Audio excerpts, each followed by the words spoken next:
David's brothers assumed that simply because he was not a soldier in drab, that he in fact was just a weakling. They assumed that David had showed up simply to see his older brothers go forth in battle. They even ridiculed David when he showed up on the scene, accusing him of being a poor shepherd and leaving his sheep with some hired hands. But what they did not understand, that God had sent events into David's life long before he had met the giant by the name of Goliath. Like the tiger's mother in the article I told you, God didn't allow David to believe that David was weak. He may have had the wrong physical makeup. He may not have been as tall as his brothers, as strong as his brothers. But God never allowed that to be an excuse for David to see himself as weak. So it is God that now forces David to see himself as being strong. David then testifies in the 34th to the 36th verse and begins telling the story that he kept his father's sheep. And when there was an occasion that there came a lion and a bear and took the lamb out of the flock, David testifies that I went out after him. And not only did I recover the lamb, but I also took it out of the lion's mouth. And when he rose against me, David declares that I slew him. And we talk oftentimes about the courage of King David. Look at somebody and tell them, you got to practice if you want to have excellence. You got to practice if you want to be a champion. And so God didn't allow David just to sit out in the valleys all through the night hour and look at the stars and play on his harp. But in the process of it all, God decided there's a testing ground that happens on the backside of a mountain. And it is God. Look at someone and tell them, it's God. It's God that sent the lion. It's God that sent the bear. Because God was now only preparing the champion for the fight of his life. David didn't want to practice, I would think. He would have rather stood on the backside of the mountain playing his harp. He was so skilled in playing the harp that he even testifies about him in the 16th chapter and declares that he was one of the ones that was cunning in playing, a mighty valiant man. And when Saul had a demon, it was David. I can't hear nobody in here. It wasn't the sword that he brought to the battle. He brought his harp. When there was a demon that needed to go out, it was David that brought his harp and so skillfully played until the demon had to flee. Can I put a pin right there? Because sometimes your greatest deliverance will come in the midst of worship. Right when you think that you can't lift up your hand, it is your deliverance that God brings in the midst. Look at someone and tell them, I got to go through some practice. Yes, David may not have wanted to fight, but God sent bears. God sent lions for the purpose of training this champion so he would later be successful. And not only did it allow David a chance to practice his skills, but it allowed him the chance just to see how good he really was. Tell him, you can't quit now. I know it may look like you've got trouble on hand, but you can't quit now. David had to understand that as gifted as he was as a musician, God wasn't looking for a musician in the king's chair. God needed a champion. And so David volunteered to be the champion for Saul. But before that day ever came, God assigned the role of champion to David. Remember back in her book, The Tiger Mom says that nothing is fun until you're good at it. To get good at anything, you have to work. And children on their own never want to work. Which is why it's crucial to override their own preferences. There are times that God has to use the cross to override our preferences. You know, when we come to church and we don't want to lift up holy hands without wrath or without doubting, we would rather sulk about the things that we have been challenged within that week. We look around us and began to compare. When I don't have the car they have, and I don't have a reason to praise God, they look at something else and said, I don't live in the neighborhood that you live in, so my rationale is I don't have to praise God. But look at somebody and tell them, override the preference. There are some things that God's trying to get you to. And like David, you will never get there going the easy way. God sent lions. Look at the neighbor and tell them, I hear some roaring in my life. I hear the lions that God has sent. I hear the bears that now have been permitted access to the things that I have. Notice that it was David caring for his father's sheep. They didn't belong to him, but because he's the champion, he would sacrifice his life to tend and care for that belonged to his father.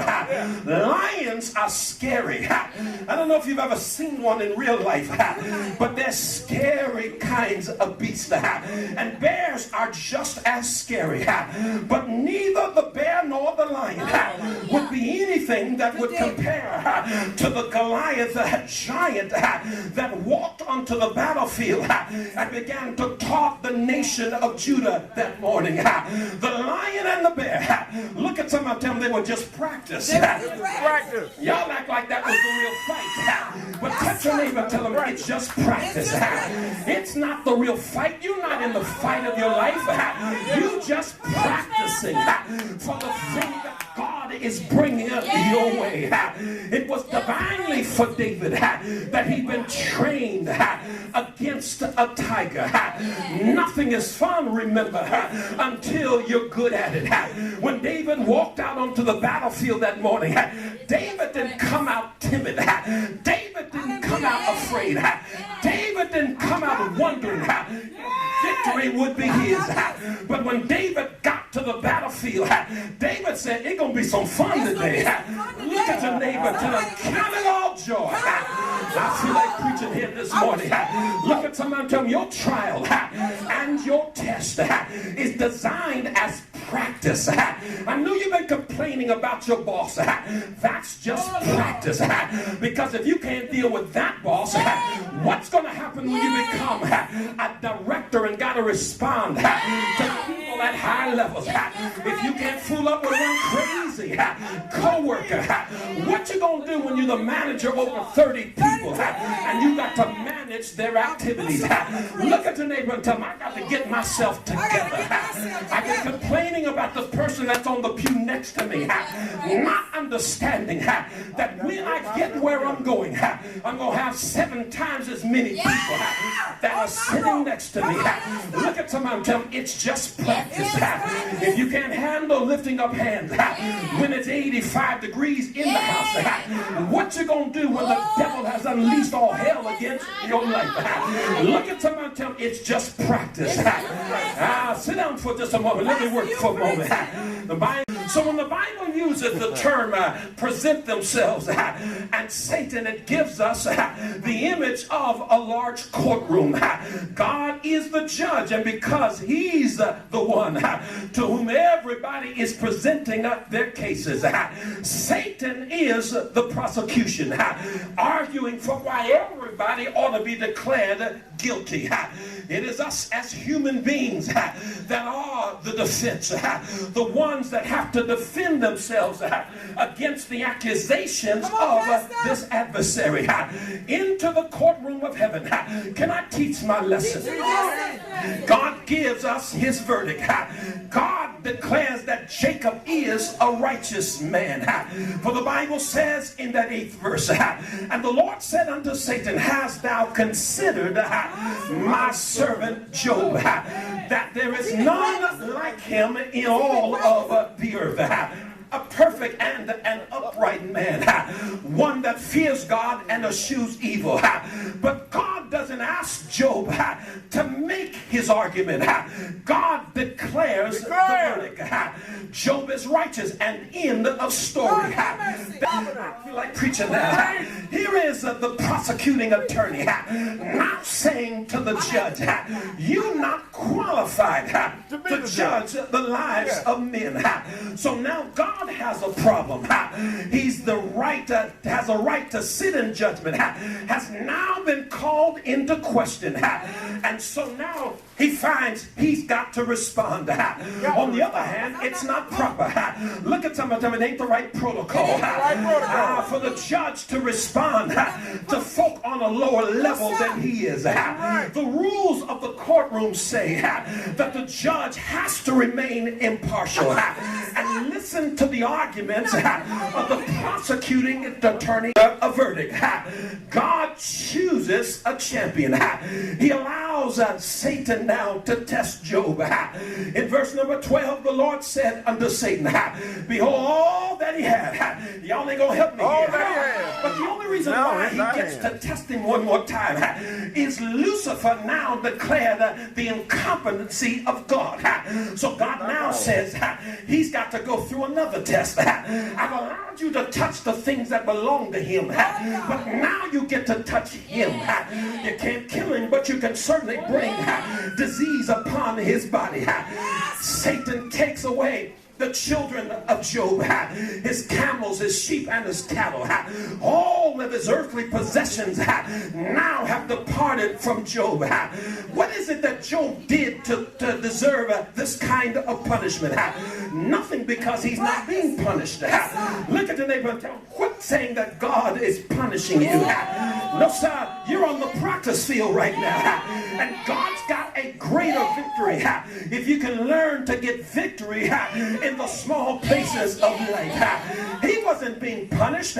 He was God's champion. And every champion that God calls has to go through a time of trial and testing. If Job wins, then Satan is proven wrong.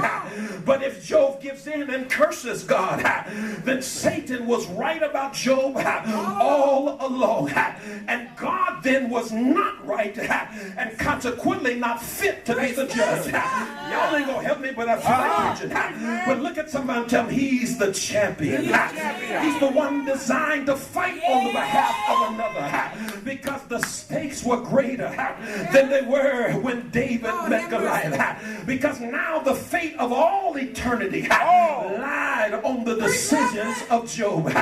Job says in 1:21, and behold, naked came I out of my mother's womb, and naked shall I return thither. The Lord gave, the Lord taketh away, but blessed be the name of God. Look at somebody and tell them, Job wins, Job wins, Job wins. Y'all don't sound like you really mean it. Look at somebody and tell them, Job wins. He does not curse the Lord, but he blesses him. And God's champion has triumphed. The question I've got to ask you today, are you a champion? Has God called you and ordained you to become a champion in his army? Throughout the book of Job, his friends kept suggesting that Job was being punished. No one would go through this kind of trial if they had not offended God in some way. But Job keeps insisting, I haven't done anything. I haven't done anything. I haven't done anything. And the first 5 verses of the chapter of the book remind us that Job understood that he was really correct. The wind and the lightning never came into Job's life and destroyed his possessions because he was being punished. Those things came into Job's life because God needed Job to be a champion.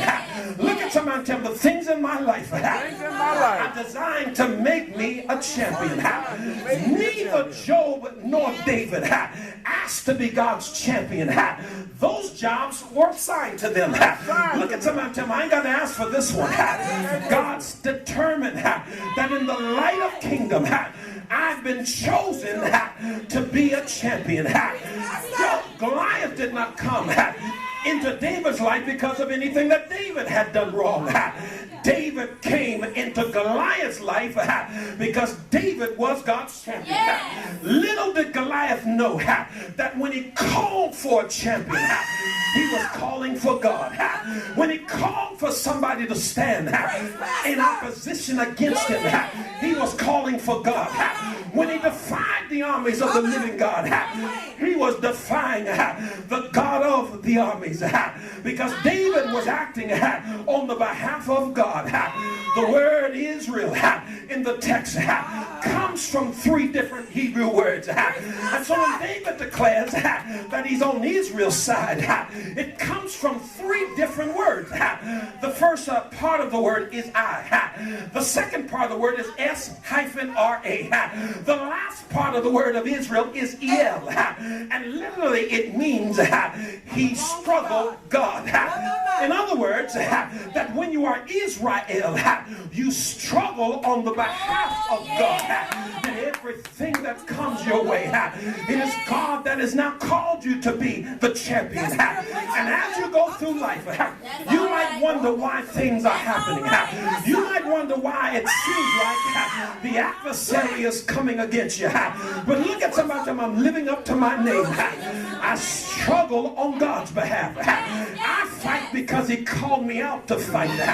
I am the victorious one. I am the champion that God has called, because Goliath shall come in your life. But look at your neighbor and remind them, I've been preparing for them all along. When I grew up on the wrong side of the tracks, I was getting ready to understand what it means to know how to live when I had nothing, and to prepare for the days that were to come. I've been preparing all my life. Look at somebody and tell them, I'm in my practice field. The wind shall blow, the storm shall come, but I am God's designated champion. Look at somebody and tell them, I am the called of God. I am the champion that fights on the behalf of God.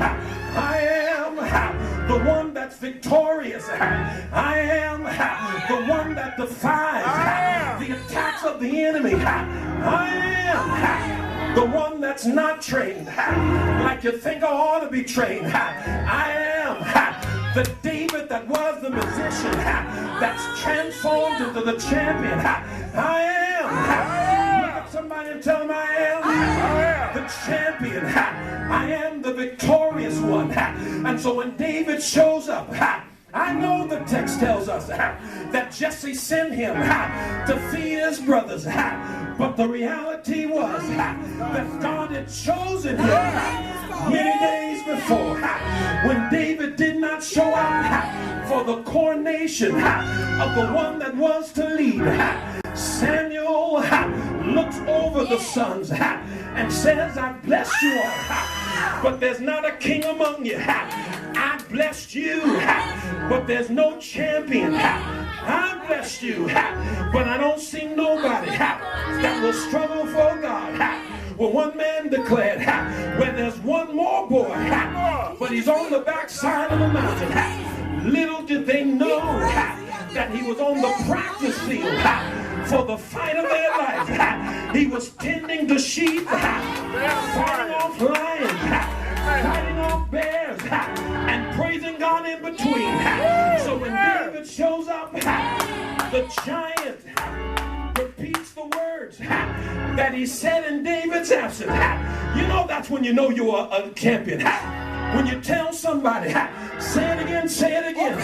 I know you've been talking about me. Say it to my face.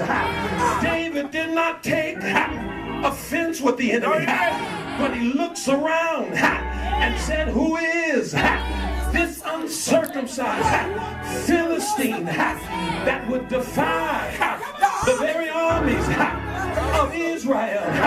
It is David that understands that the army isn't in the numbers, but the army was in him. Look at somebody and tell them a one-man army. You don't need a lot of folk. You just need a call. You just need some power.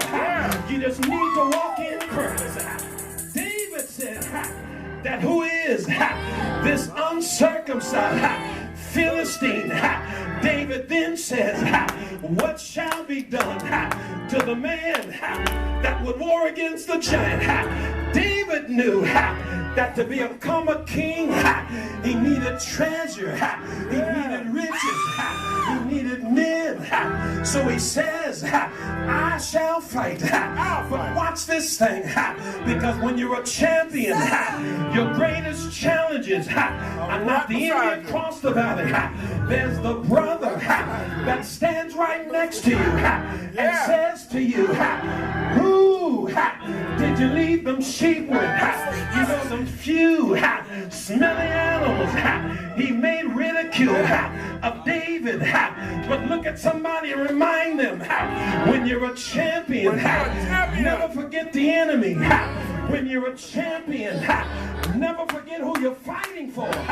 When you're a champion, never forget who you're lifting. That's why saints can't fight one another. Tap somebody on the shoulder and remind them, you are not my enemy. You are not my enemy. You are not my enemy. I fight for you. I fight with you. I fight behind you. I fight in front of you. The Bible said that when David finally moved, he got him his own stones. He got the familiar weapon that had killed the lion, the familiar weapon that had killed the bear. All of you got to know there's a familiar place. If it takes 3 hours every weekend prayer, keep on doing it. If it takes 4 hours, keep on doing it. If it takes 10 hours reading your Bible, keep on doing it. For the thing that got you here is the thing that'll make you a champion. David picks up his sling, makes his way to the giant. He stops by the river, picks up 5 for the number of grace. And if you read the text, it was in one fluid motion. He reached down and swung. Look at the neighbor and tell him, victory is already yours. And so the Bible said that David won, not with the sword, but it was by grace. Look at somebody and tell him, by grace, I'm saved.